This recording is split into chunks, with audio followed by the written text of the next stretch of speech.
அந்த பேர்ல ஒரு கெத்து இருக்கு, அது எல்லாருக்கும் தெரியும். ஹலோ தெரியும், welcome back to channel discover Theni. இன்னைக்கு நம்ம எங்கே இருக்கோம்னா சண்முகநாதன் டேம் பக்கம் வந்தவங்க. தேனி மாவட்டத்தில் இப்படி ஒரு இடம் இருக்குன்னு யாருக்குமே தெரியாது, முக்கால்வாசி பேருக்கு தெரியாதுங்க. அப்படி ஒரு இடத்த தான் நம்ம எக்ஸ்ப்ளோர் பண்ண போகிறோம்.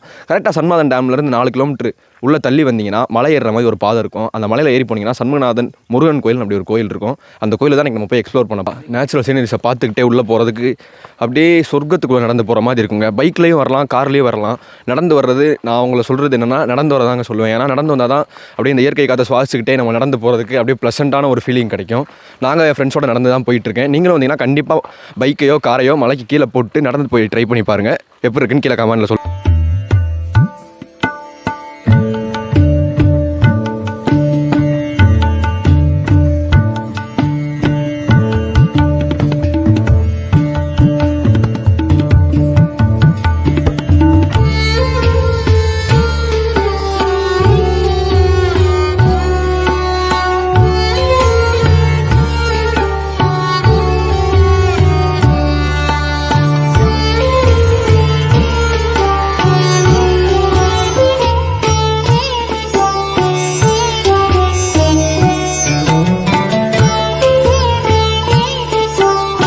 வழியாக ட்ரெக் பண்ணி ஃப்ரெண்ட்ஸோடு சேர்ந்து மேலே வந்துட்டாங்க. மேலே வந்தோன்னா ஃபஸ்ட்டு கோயில் இருக்கும். அப்படியே கோயிலுக்கு பின்னாடி ஒரு ஒத்தடி பாதை மாதிரி போகும். அதில் வந்தீங்கன்னா இந்த பியூட்டிஃபுல்லான ஒரு பிளேஸ் பார்த்தாலே இந்த இடத்த விட்டு போகவே உங்களுக்கு மனசு வராது. அப்படி ஒரு இடத்துக்கு வருவீங்க.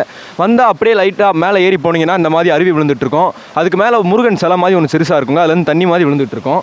அது என்னென்னு பார்த்தீங்கன்னா சிலப்பதிகார கதையில் மதுரையை கண்ணகி கோவமாக எரிச்சிட்டு வர்றப்ப இந்த சுருளிமலையை சுற்றி 1000 சித்தர்கள் தவம் செஞ்சுட்டு இருந்ததாகவும் அவங்க தவத்தை கெடுக்கக்கூடாது அப்படின்னு சொல்லிட்டு முருகன் கண்ணகி முன்னாடி தோன்றி கண்ணகியோட கோவத்தை குறைக்கிறதுக்காக ஒரு நீரூத்தை உருவாக்குனாருனோ அந்த நீரூத்து தான் எதுனோ இன்றைக்கி நிறையா பேரால் நம்பப்படுது.